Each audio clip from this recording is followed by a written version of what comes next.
মা লাকুম, হে ইমানদারেরা, হে ইমানদারগণ, ও ইমানদার নারী, ইমানদার পুরুষ, মা লাকুম, কি হয়েছে তোমাদের, ইদা কিলা লাকুম ইনফিরু ফি সাবিলিল্লাহি, যখন তোমাদেরকে ডাকা হয় আল্লাহর দিকে, মসজিদের দিকে, মাদ্রাসার দিকে, দিনের দিকে, জালসার দিকে, আজান দিয়ে যখন ডাকা হয় নামাজের দিকে, তখন তোমরা এই কাজটা কেন করো? হিসাকাল তুম ইলাল আরজি, জমিনকে আঁকড়ে কেন ধরে লাও? এই জমিনের মহব্বতে কেন তুমি পড়ে যাও? আর আজি তুম বিল হায়াতি দুনিয়া, তুমি কি দুনিয়াটাকে নিয়ে রাজি হয়ে গেছো? মিনাল আখেরা, আখেরাতের তুলনায়, আখেরাতের পরিবর্তে পৃথিবীটাকে নিয়ে তুমি আনন্দে পড়ে গেছো। আল্লাহ বলছেন ফামা মাতাউল হায়াতিদ দুনিয়া, তোমার হায়াতে জিন্দেগির ভিতরে যত সম্পদ আছে এক জায়গায় করে দাও। মিনফিল ফামা মাতাউল হায়াতিদ দুনিয়া ফিল আখিরাতি ইল্লা কালিল, সামান্য কিঞ্চিৎ।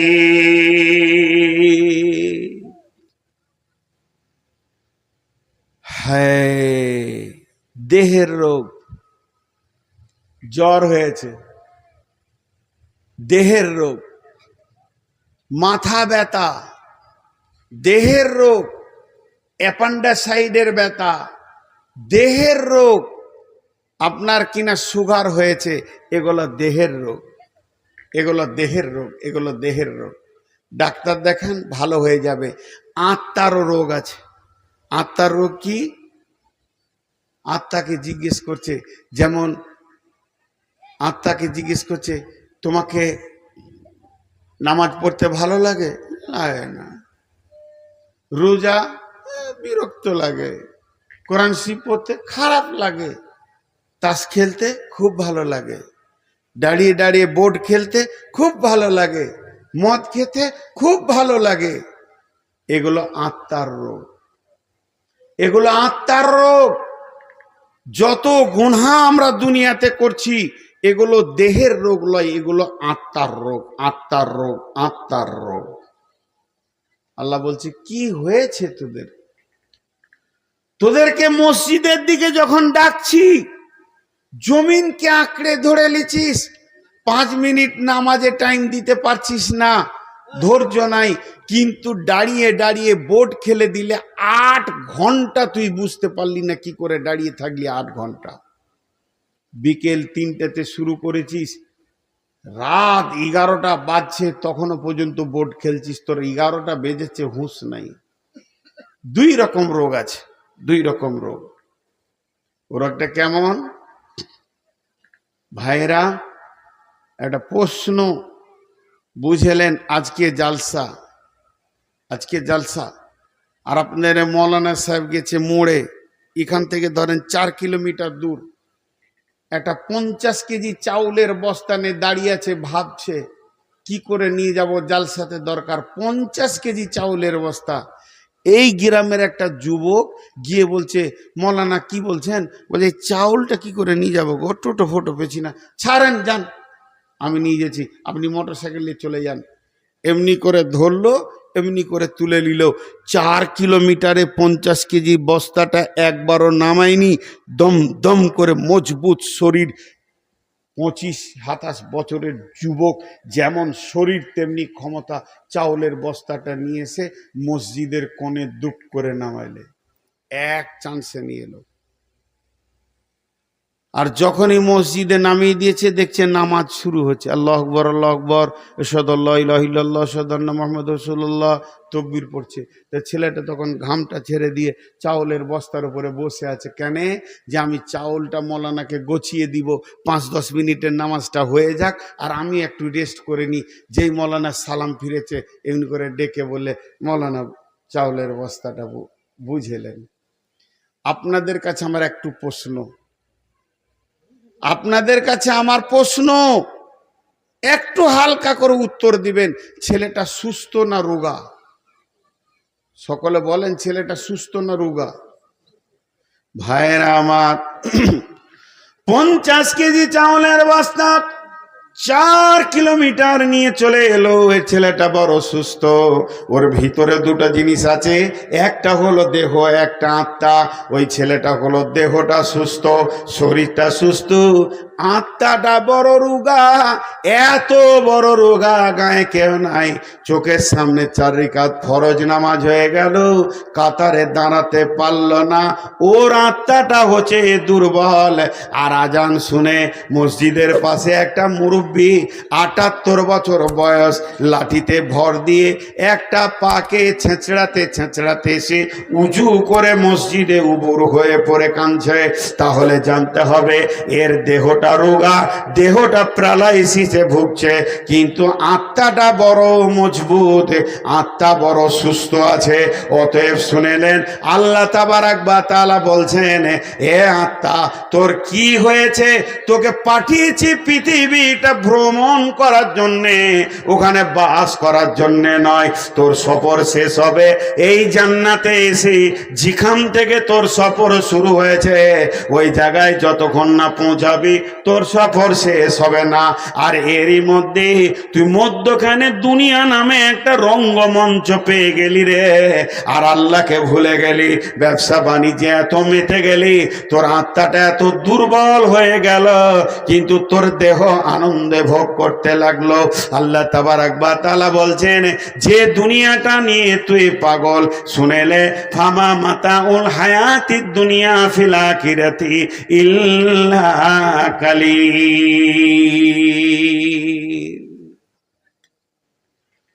জি, ছোট্ট ছেলে আমাদের দিকে, আপনাদের থেকে খুব বেশি বলবো না যে পরেজগার, তো এতটুকু বলবো আপনাদের থেকে আমাদের বর্ধমানে পর্দা একটু বেশি, মেয়েদের একটু বেশি, বেশি লয়। আমার বাচ্চা মেয়েটা 4 বছরের, এরকম 4 বছরের, আমি বাড়িতে নাই, একটাই মেয়ে। কি খুঁজছেন? হ্যাঁ, আমি এবার শেষ করে দিব।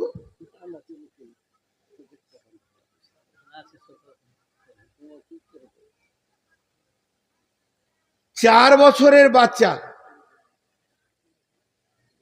আমার বিবি বাড়ি থেকে বের হয় না। এইখান থেকে ওই ধরেন 300 মিটার দূরে একটা দোকান আছে, মুদি দোকান। তো বাচ্চা মেয়ে তো, ওর হাতে তেলের শিশিটা দিয়ে ওর মা বলেছে, হাতে টাকা দিয়েছে, তেল নিয়ে আসগা। অতটা বলতে না পারলো, দোকানে গেলি বুঝে নেবে দোকানদার, তেলের বোতল আছে, 20 টাকা আছে কি 100 টাকা আছে, তেল দিতে হবে। শুনবেন ধ্যান দিয়ে উদাহরণটা। তো ও তেলের বোতল নিয়েছে, টাকাও নিয়েছে, হাঁটতে হাঁটতে ঠিক 300 মিটারের জায়গায় 150 মিটার গিয়েছে, ওখানে 8-10টা ছেলে খেলা করছে, ও বোতলটা নামিয়ে দিয়ে খেলতে লেগে গেছে। ওর মাথায় হুঁশ নাই যে আমি একটা কাজে এসেছি, কাজ করে ফিরে যেতে হবে, ওর হুঁশ নাই। ছোট ছেলে হতেই পারে ও খেলার ধন্দে পড়ে গেছে, আর ইদিক ওর মা ছিটফিটিয়ে মরছে যে কখন ও আসবে।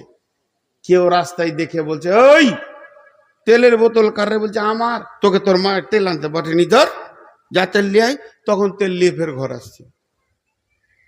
আমাদের অবস্থা তাই হয়েছে।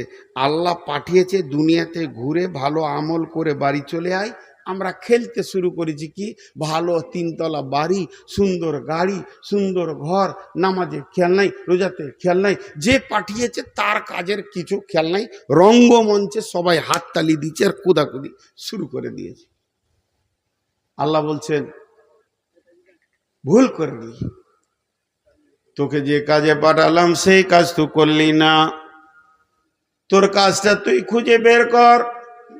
ওমা খালাকতুল জিন্না ওয়াল ইনসা ইল্লা লিয়াবুদুন, তোকে পাঠিয়েছি আমার ইবাদত করার জন্যে।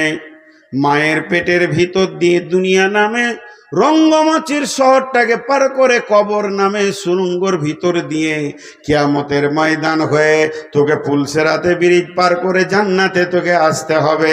আমি তোর এই লাইনটা করে দিয়েছি, কিন্তু পৃথিবীতে গিয়ে আখেরাতটা ভুলে গেলি। তাই আমার আল্লাহ বলছেন, ফামা মাতাউল হায়াতিদ দুনিয়া ফিল আখিরাতি ইল্লা কালিল।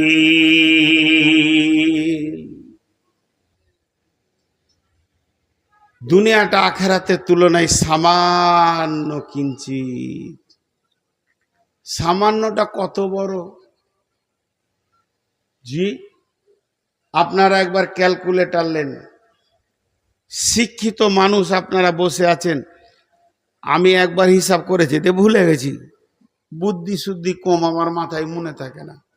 কিন্তু একটা কথা বলছি, আমি জান্নাতের কথা বলিনি, কিয়ামতের কথাটা বলছি। কিয়ামত হবে 50,000 বছরে একদিন। 50,000 বছরে একদিন। কানা মিকদারুহু খামসিনা আলফা সানাতিন। 50,000 লেখেন, ক্যালকুলেটরে 50,000 লেখেন, দিয়ে এটাকে 24 দিয়ে ভাগ করে দেন। 50,000 বছরে যদি একদিন হয়, তাহলে 24 ঘন্টায় একদিন হয়। দেখবেন 2100 বছর, 2100 বছর 7 মাস কিছু দিন আসবে। কিয়ামতের পৃথিবীর 2100 বছরে কিয়ামতে একটা ঘন্টা হবে। ওইটাকে 60 দিয়ে ভাগ করেন। 2100কে 60 দিয়ে যখন ভাগ করবেন, তখন মিনিটে চলে আসবে। আমার সঙ্গে কথা বলেন আপনারা, ধ্যান দেন। যখন মিনিটে চলে আসবে, তখন এই পৃথিবীর 37 বছর, 37 বছর 4 মাস 3 সপ্তাহ মতো লাগবে, তবে একটা মিনিট হবে। ভাইরা আমার, পৃথিবীর 37 বছরে যদি একটা মিনিট হয়, জান্নাত জাহান্নামের কথা বলিনি, বিচারে দিনের কথা বলেছি। একবারে 50,000কে মিনিটে আনতে গেলে, এতে যদি এই টাইম হয়, একটা মানুষ 70 বছরে বাঁচলে 2 মিনিট বাঁচবে। সে যদি 100 বছর বাঁচে, তাহলে 2.5 মিনিট দুনিয়াতে ছিল। তাই আমার আল্লাহ বলেন, ফামা মাতাউল হায়াতিদ দুনিয়া ফিল আখিরাতি ইল্লা কালিল। এই দুনিয়াটা আখিরাতের তুলনায় সামান্য কিঞ্চিত।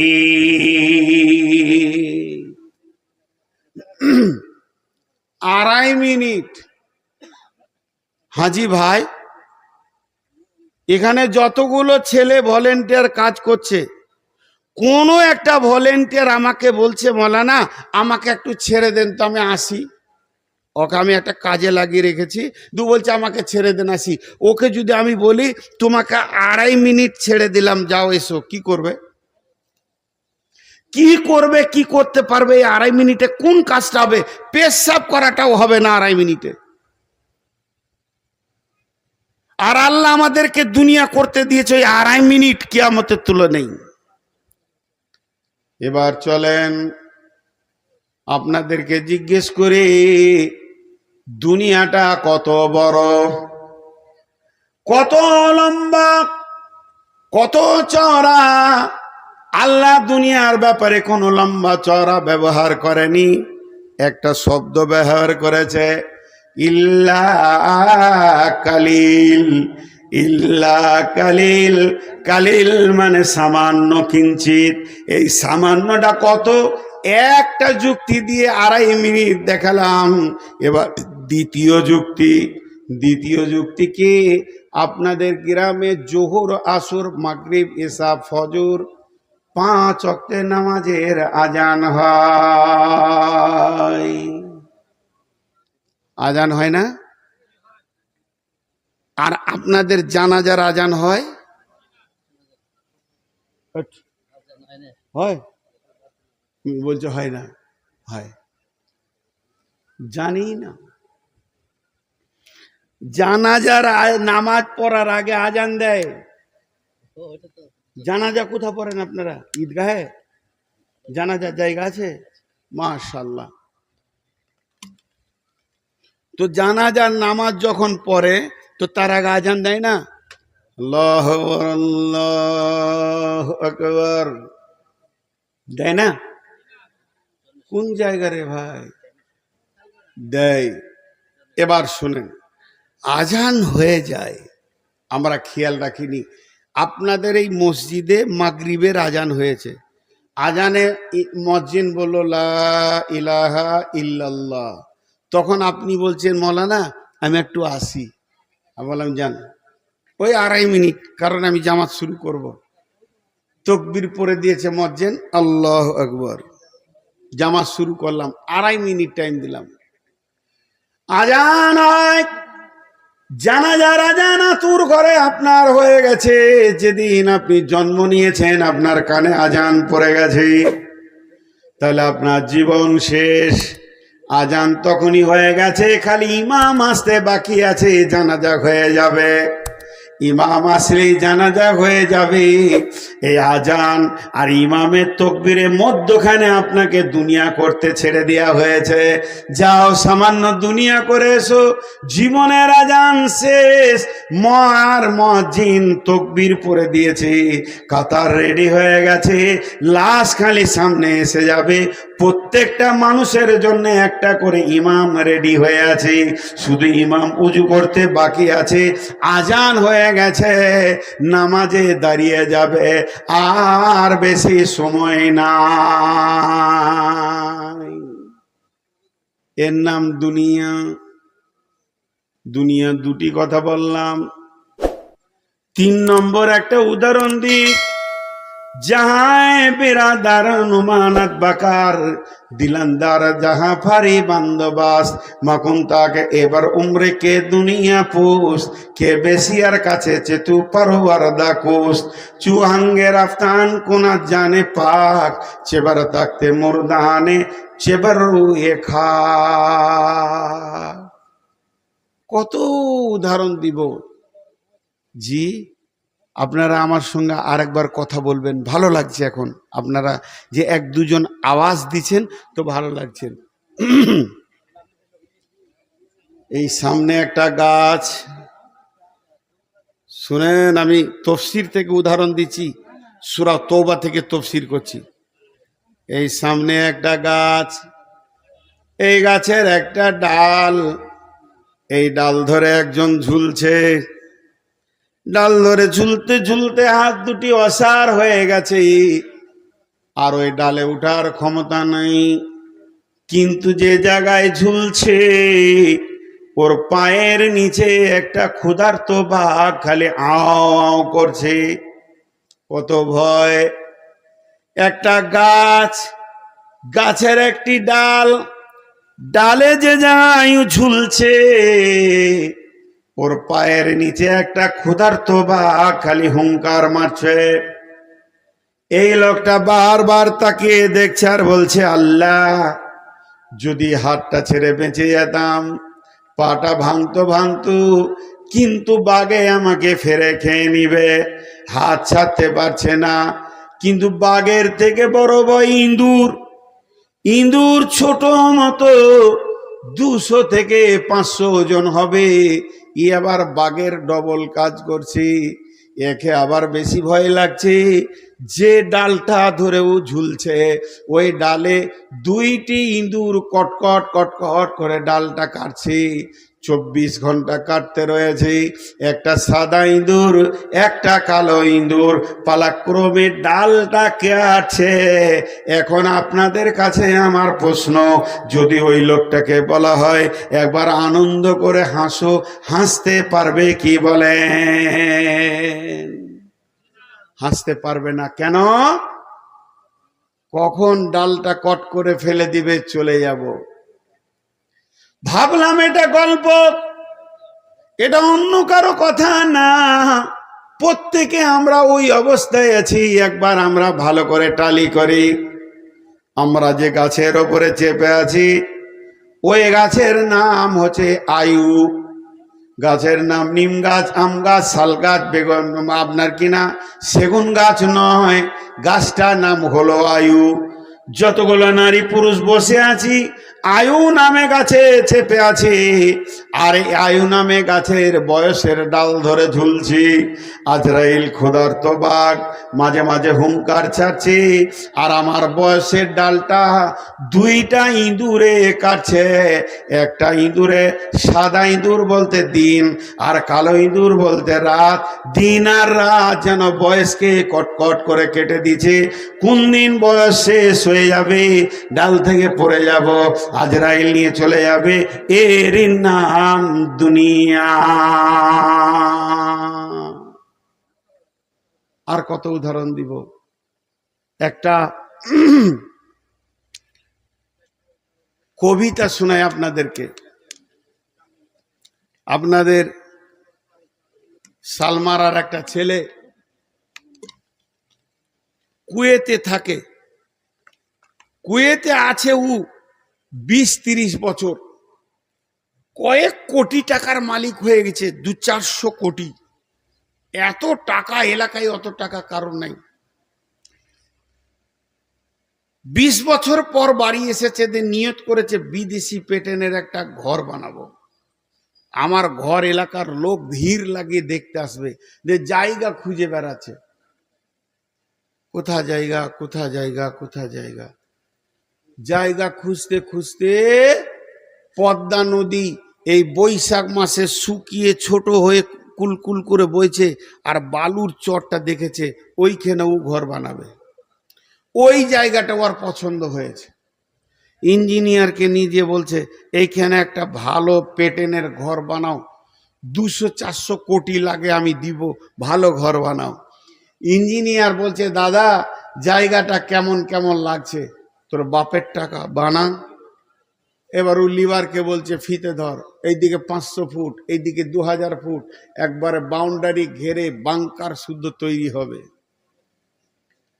লোক অবাক, খায়রুল কি এখানে কি করছো? বলে বাড়ি বানাবো। ছি ছি ছি, জায়গাটা নদীর মাঝে চড়ে। বল তোর বাপের টাকা। ও পালিয়ে গেল। একজন মাস্টার পেরিয়ে চলে দিকে মোটরসাইকেলে, ওখানে কি করছে? খায়রুল এসছে শুনলাম তো। হ্যাঁ তো ঠিকই তো, এতগুলো গাড়ি টাড়ি সব ইঞ্জিনিয়ার ফিঞ্জিনিয়ার এসে কি করছো গো? বলে খায়রুল ঘর করবে নদীর চরে। তো মাস্টার বলছে এটা কেমন লাগছে না? বলছি স্যার আপনার বাপের টাকা। যে যেছে ওই একটাই উত্তর দিচ্ছে, বলে বানাগা। কবি নজরুল বলছে বেশি কথা বলো না, ওকে একটা কবিতা শুনিয়ে দাও। নদীর একুল ভাঙে অকুল গড়ে, এই তো নদীর খেলা রে ভাই, এই তো বিধির খেলা। সকাল বেলায় আমির রে ভাই, ফকির সন্ধ্যাবেলা। নদীর কুল ভাঙে অকুল গড়ে, এই তো নদীর খেলা রে ভাই, এই তো বিধির খেলা। সকাল বেলায় আমির রে ভাই, ফকির সন্ধ্যাবেলা।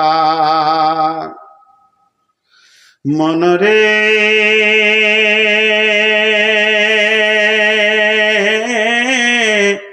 সেই নদীর মাঝে কোন ভরসায় বাঁধলি বাসা সুখের আশায়।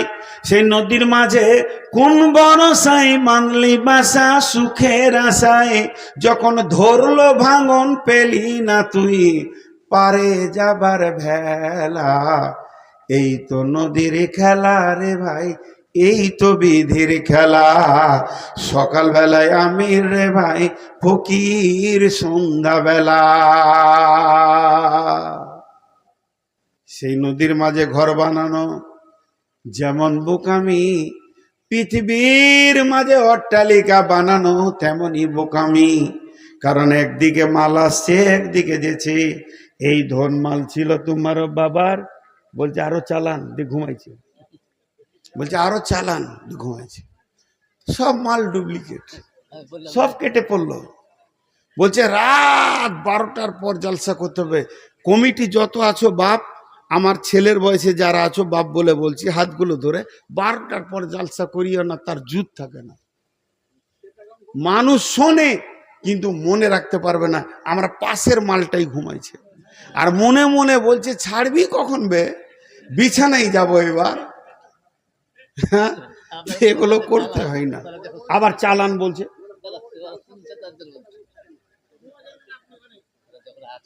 তো ওটা হলো পানি। নদীর মাঝে যেটা স্রোত বয় এটা পানি। পৃথিবীর মাঝে মানুষের স্রোত বইছে। একজন আছে, একজন চলে গেছে। এই ধনমাল ছিল তোর বাবার, সে মরে গিয়ে আজ হয়েছে তোর দাদার, সে মরে গিয়ে আজ হয়েছে বাবার। বাপের মালেতে তুমি ওয়ারিশ হইবে, কাল ছেলে ওয়ারিশ হবে তুমি মরে গেলে। ধন ধন করিও না ধন উপার্জন, মরিলে তোমার সঙ্গে যাবে না ক ধন। পৃথিবীতে স্রোত বইতে রয়েছে, এই জায়গার মায়া আছে রে। তুমি আখেরাতের সম্পদ তৈরি করো। আখেরাতের সম্পদ এমন যেটা করবে ওটা সলিড। ওই জায়গায় যদি তুমি একবার চলে যাও আর তোমাকে কোনোদিন তোমার সম্পদ ধোঁকা দেবে না।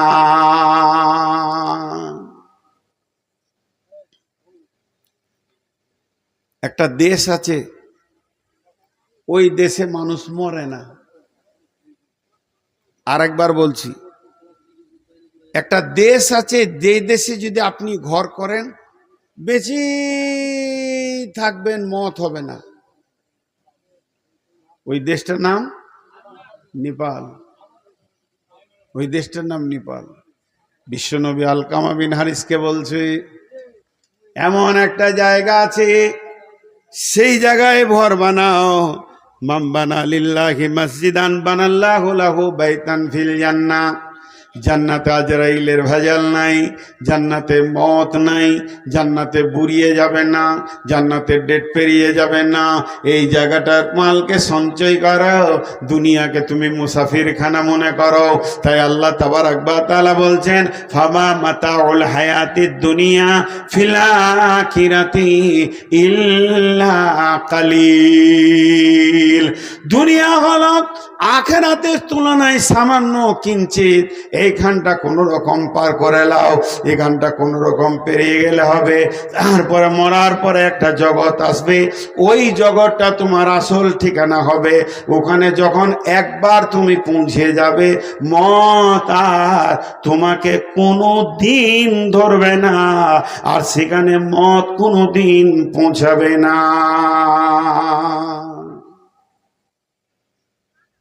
এরপরের আয়াতে কি বলছে? বিসমিল্লাহির রহমানির রহিম।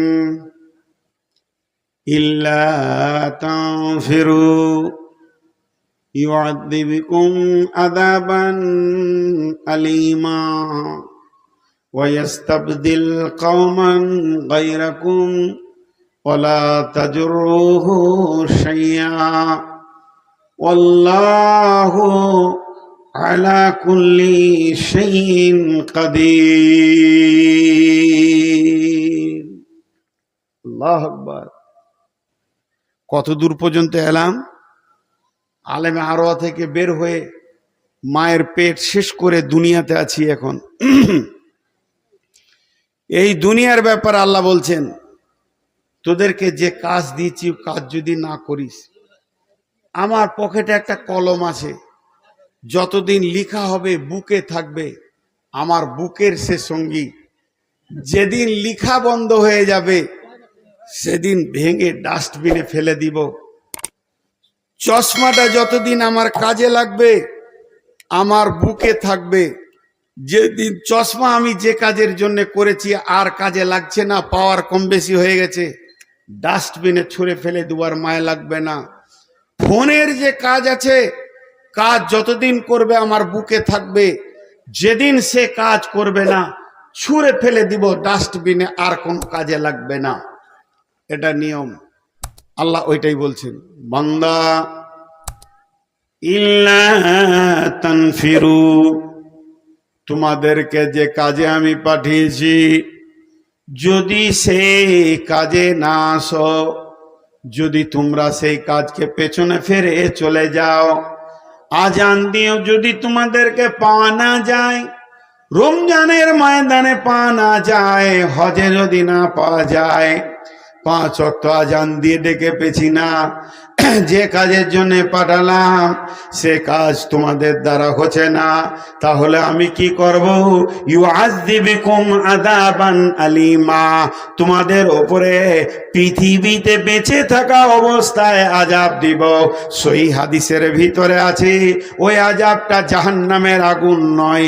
নবীজি বলেছেন মুসলমানের বিপক্ষে তাদের বাদশাকে বানিয়ে দেবে, দেশের নেতাকে বানিয়ে দেবে, আর তারা অত্যাচার করবে, এরা হাও হাও করে কাঁদবে, কিন্তু আল্লাহর মদদ আসবে না। এটা আল্লাহ বলছে, যেদিন তোরা আমাকে পেছনে সরিয়ে দিবি, আমাকে নেকেট করবি, আমাকে ইগনোর করবি, আমাকে তোরা হেয় প্রতিপন্ন করবি, সেদিন আমি আল্লাহকে তোদের প্রয়োজন হয়ে যাবে, এমন ব্যবস্থাপনা করে দিব, আযাবে আলিম দিব। ওয়াস্তাবদিল কওমান গায়রাকুম ওয়ালা তাজুররুহু সাইয়্যা, আর তোদের পরিবর্তে অন্য কমকে দিয়ে আমি দিনের কাজ করে নিব। এটা কোনো আমার দ্বারা ব্যাপার নাই। আল্লাহ আলা কুল্লি শাইইন কাদির, ওই আল্লাহ হলেন সমস্ত জিনিসের উপরে ক্ষমতাবান। একটা উদাহরণ দেবো, গোটা আয়াতটা ওই উদাহরণ ঢুকে যাবে। আপনাদের গ্রামে কোনো একজন ব্যক্তি, হাজি সাহেব মানুষ, বড় আল্লাহওয়ালা মানুষ, পরেজগার মানুষ, ও ইউপি হরিয়ানা থেকে 2টো গরু নিয়ে এসছে। 2টো গরু 3 লাখ টাকা দাম, যেমন দেখতে সেই রকম বড় গরু। যে 3 লাখ টাকা জোড়া শুনেছে, তো লালগোলা থেকে জঙ্গিপুর পর্যন্ত সাগরদিঘি থেকে কোনো লোক বাকি নাই যে ভিড় করে দেখতে আসছে না গরু। আর হাজি সাহেব পানের ওপরে পান চিবাইছে, খালি গরু দেখছে আর বলছে খরচা আছে ভাই, দেখে খরচা আছে। অহংকার, ধ্যান দিবেন একটু কথাটা। আনন্দ পেয়েছে যে আমার গরু দেখতে আসছে। তবে হাজি সাহেবের শালা শুনতে পেয়েছে যে দুলা ভাই গরু এনেছে, তো দৌড়তে দৌড়তে চলে এসছে। এসে বলছে দুলা ভাই গরু তো খুব ভালো, তো একবার গাড়িতে গরুটা জোয়াল দাও তো, গাড়িতে একবার চেপে দেখি না, একবার নাঙল দাও তো দেখি গরু কেমন টানছে। তো শালা হলো, যতই হোক শালা বুইনের সম্পর্ক, তো শালা বলি কথা বলছে, আরে শালা তোর কি, আর তোর থেকে আমার গরুর দাম বেশি, তুই গরুকে কি দেখবি, ওই দাও দাও দাও একবার দেখি। আর শালারা একটু বেহায়া হয়, বারবার বলছে একবার দাও দাও। এটা নাঙ্গল নিয়েছে, আর শালাকে বলছে পিছে পিছে হাঁট, তোর দাম বাড়বে খানিকটা। যেই জোয়ালটা গরুর কাঁধে দিয়েছে, 2টা গরু শুয়ে পড়লো লম্বা হয়ে, একবার ঘুমানোর মতো করে। উঠারে উঠা, আবার শুয়ে পড়লো, আবার উঠা, ভালো করে লাঠি দিয়ে কিষান ভালো লোক দিয়ে ওকে উঠানো হলো, আবার জোয়াল দেওয়া হলো, আবার শুয়ে পড়লো। গরু বলতে চাইছে আমাকে দেখো, আমাকে খাও, আমাকে নিয়ে তুমি অহংকার করো, কিন্তু কাজ করব না। হাজি সাহেব পান চিবানো বাদ দিয়ে ঘর ঢুকে গেছে লজ্জায়, যে হলো তো হলো, হলো কি? এলাকার লোক তো ভিড় লাগিয়ে সার্কেসে দেখার মতো দেখছে, চিড়িয়াখানার পশু দেখার মতো দেখছে, আর আমার তো অহংকারে বুক বড় হয়ে গেল। কিন্তু কাজে যে গরু লয়। 3টে বেটাকে সন্ধ্যার সময় ডেকে বলছে কি ব্যাপার রে, ঠকে গেলাম নাকি রে, এরা যে কাজ করবে না বলে দিছে যে গরু। তো বড় বেটা বলছে কি আর দেখছেন, কালকে জালসা আছে, চালিয়ে দেন, মাল ভালো হবে। হ্যাঁ দেখে শুয়ে পড়লো, ওই দেখেন শুলো, আর জলসা করা যায়? আবার চালান চালান বলছে।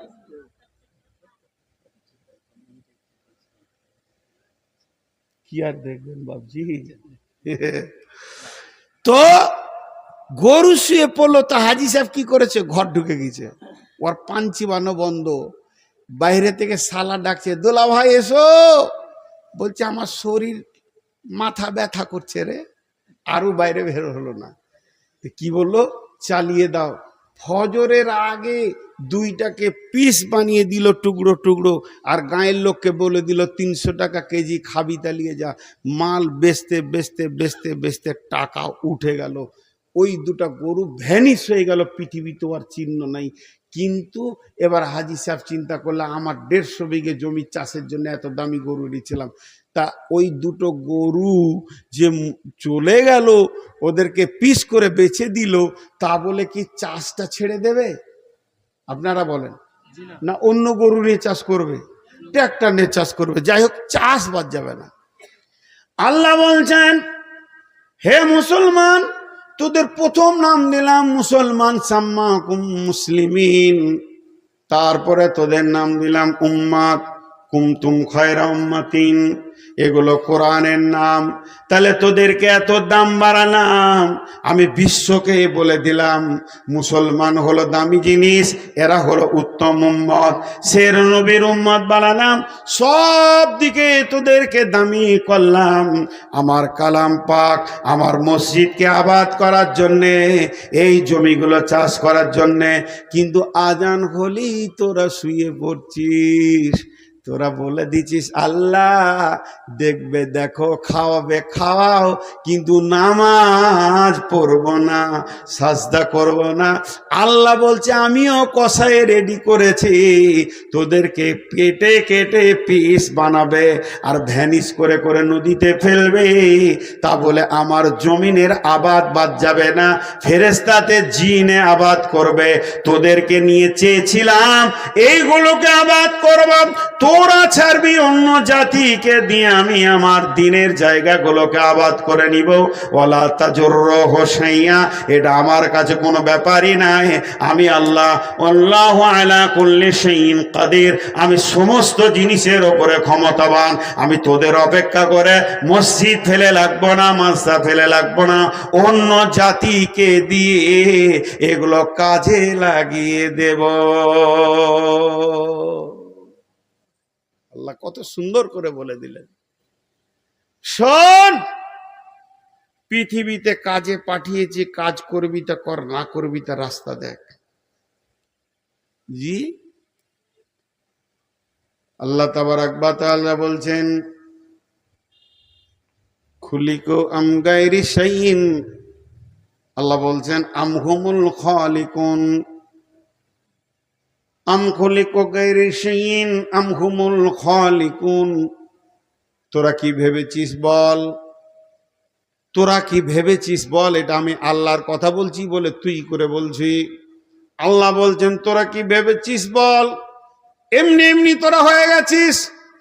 তোরা কি তোদেরকে নিজেকেই নিজেরা বানিয়েছিস? তোরা নিজের সৃষ্টিকর্তা যদি তোরা নিজেরা হস, তাহলে তোরা নিজের রুজির ব্যাপারে নিজে বসবি, আর কবে দুনিয়া ছাড়বি ওই ডেটটা তোমার কাছে, তোর কাছেই লেখা আছে। তোদের আসা যাওয়ার ব্যাপারে তোরা স্বাধীন। যদি তোরা আসা যাওয়ার ব্যাপারে স্বাধীন হস, যদি রুজির ব্যাপারে স্বাধীন হস, তাহলে তোদেরকে নামাজ রোজা করতে হবে না, যা মন যাবে তাই কর। আর যদি তোদের পেছনে কোনো মালিক থাকে, তোদেরকে যদি কেউ পাঠিয়ে থাকে, তোদেরকে যদি কেউ বানিয়ে থাকে, তোর হায়াতের মালিক যদি কেউ থাকে, তাহলে তোকে কাজ দিয়ে পাঠিয়েছে, ওই কাজটা তুই খুঁজে বের করে নে। তোদের মাথা কম দিনি আমি, তোদের মাথা কম দিনি আমি, তোদের মাথা কত মজবুত বানিয়েছি। গরুকে কেটে কাবাব করলি, কিপ্তা করলি, তাকে তুই কিমা বানালি, চাপ বানালি, ভুনলি, মাংস করে খেলি। শুধু তাই নয়, গরুর দুধের ভিতরে রসগোল্লা লুকিয়ে আছে, চ্যাংচা লমচম লুকিয়ে আছে, দই লুকিয়ে আছে, সেটাও তুই খুঁজে বের করে নিলি। আগুনকে তোরা গোলাম বানিয়ে ওভেনে জ্বালিয়ে তার উপরে তরকারি রান্না করে খেয়েছিস। আমি তোদেরকে কত ব্রেন দিয়েছি, হাওয়াকে গোলাম বানিয়ে জানকে ঠান্ডা করে বাস করছিস। হাওয়াকে চেম্বারে ভরে, টায়ারের ভিতরে টিউবে ভরে, ডাম্পারে করে মাল বহন করছিস, তোদের ব্রেনটা কত মজবুত। হাওয়ার কি কাজ খুঁজে পেলি, আগুনের কি কাজ খুঁজে পেলি, দুধের কি কাজ খুঁজে পেলি, গরুর কি কাজ খুঁজে পেলি, বাঁশকে কেটে কেটে সুন্দর প্যান্ডেল বানিয়ে নিলি, এগুলো কাজ খুঁজে পেয়ে গেলি। সকলের কাজ তোরা খুঁজে পেলি। একটা জমিতে 4 বার ফসল নিতে হবে, তার কাজ খুঁজে পেয়ে গেলি। খালি নিজের কাজটা নিজে খুঁজে পেলি না, নিজের ব্যাপারে হিসাব করছিস। আপাহাসিবতুম আন্নামা খালাকনাকুম আবাসা, আল্লাহ কি তোকে ফাও বানিয়েছে দুনিয়াতে, খাবি দাবি ঘুরে বেড়াবি, সাজদা করতে হবে না? এটাই যদি তোর ধারণা থাকে, হুঁশিয়ার হয়ে যা, আমি আল্লাহ তোকে সাইজ করে দিব।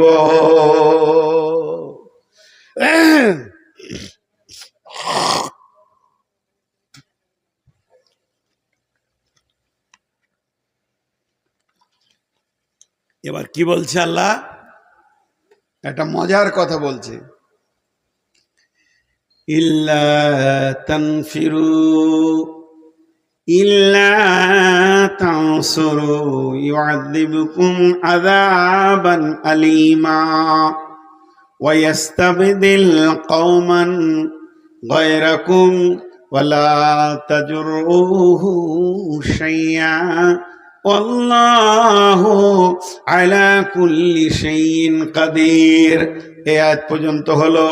এরপরের আয়াতে বলছেন ইল্লা তানসুরুহু ফাকাদ নাসারাহুল্লাহু ইদ আকরাদাহুল্লাযীনা কাফারু সানিয়া সানাইনি ইদ হুমা ফিল গার ইদ ইয়াকুলু লিসাহিবিহি লা তাহজান ইন্নাল্লাহা মা'ানা ফাআনজালাল্লাহু সাকিনাতাহু আলাইহি ওয়া আইয়াদাহু বিজুনুদিন লাম তারাউহা ওয়া জা'আলা কালিমাতাল লাযীনা কাফারুস সুফলা ওয়া কালিমাতুল্লাহি হিয়াল উলিয়া ওয়াল্লাহু আজিজুন হাকীম। এই আয়াতটা আজকে আমার শেষ বয়ান। আর 7 মিনিট আয়াতটা শেষ করার চেষ্টা করবো ইনশাআল্লাহ। আপনারা ধৈর্য ধরেন 7 মিনিট, আর একসঙ্গে সবাইকে ছাড়বো। আপনারা কেউ উঠবেন না, আমি আপনাদের সঙ্গে স্বল্প সময়ের একটা আলাপ করব। শুধু এই আয়াতটা একটা উদাহরণ দিচ্ছি, আয়াতটা ঢুকে যাবে। দেখবেন একটা আত্মীয়তা আছে, খুব মহব্বতের আত্মীয়তা। একজনার বয়স অনেক বেশি, একজনার বয়স অনেক কম। সেটা হচ্ছে দাদু আর নাতি, দাদু আর পোতা। বেটার বেটাকে পোতা বলেন তো, পোতা। পোতার বয়স হলো 5, 4, আর দাদুর বয়স হচ্ছে 80। ওদের দুইজনের বন্ধুত্ব খুব হয় কি হয় না? তো দাদু আর পোতা খুব মেল, সব সময় যেখানে দুইজনা গাঁয়ের লোক জানে যে হাজি সাহেবের পিছে পিছে ওই উঁটুলিটা থাকবে। ও মায়ের কাছেও যায় না, আব্বার কাছেও যায় না, খালি দাদুর পিছে পিছে ঘুরে। পোতাটা জোহরের সময় গরম ভাত খেয়ে শুয়েছে মায়ের কাছে। হাজি সাহেব নি মারা গেছে, হাজি সাহেব বেঁচে আছে, বয়স 70। বৌমা এসে বলছে হাজি সাহেবকে, আব্বা আটা নাই, মানে গমের আটা যা ছিল শেষ, আপনি তো রাতে রুটি খান, আটা নাই তো আটা লাগবে। তখন হাজি সাহেব বলছে, আরে মা এক কাজ কর, দোকানের আটা কিনবো না, তো আমাকে 20 কেজি গম বেঁধে দে, ওটা পিষে এনে দিই। 1 কিলোমিটার দূরে মেশিন আছে, 1-1.5 কিলোমিটার দূর, ওটাকে পিষে এনে দিই, আটাটা গছিয়ে চেলে ভরে নিবি, আমার 2 মাস 4 মাস চলে যাবে। 10 কেজি গমকে ঝেড়ে বৌমা সুন্দর করে শ্বশুরকে বেঁধে দিয়েছে একটা ব্যাগে। ইনি বিচারা জামাটা পরেছে, পরে এবার মাথাটা চিরুনি করে, দাড়ি টাড়ি গুলোকে এমনি করে চিরুনি করে রেডি হয়েছে, গমটা পিষতে যাবে। পোতাটা ঘুমিয়েছিল, উঠি দেখছে কি ব্যাপার, বুড়া কেন সাজছে, তাহলে ভেজাল কিছু আছে, কোথাও যাবে। উঠে ও নিজের জামাটা উল্টা করে পড়ে লে, বলছে আমিও যাব। হাজি সাহেব দেখছে, সুবহানাল্লাহ, ইদিকে তো 20 কেজি, এটাও 20 কেজি, এই 40 কেজি কি করে সামালবো? তো এই 20 কেজিটা ঘরে থাকলে এই কাজটা আমি করে নি। তো ওকে বুঝাইছে, ছোট ছেলে তো বুঝাইছে যে দাদু ভাই যেও না, বড় বড় শিয়াল ঘুরছে। তো বলছে এমন মারবো শিয়ালের দাদুর নাক ভেঙে দিব। তাহলে হলো না। তারপরে বলছে দাদু শুনেছো নদীতে বান পড়েছে, ডুবে যাবে, তুমি যেও না, আমি ঘুরে আসি। বলছে তোমার থেকে আগে আমি কুদে পার হবো, তুমি তো হেলবে, আমি লাফ মেরে পার হবো। হলো না। কত রকম করে বুঝাইছে ওকে যে মাইনাস করব। শেষকালে বলেছে বাঘ এসছে কামড়িয়ে নেবে, বলছে বাঘের দাঁতকে ছিঁড়ে বের করে নিব। ছোট ছেলে কি বুঝে তখন।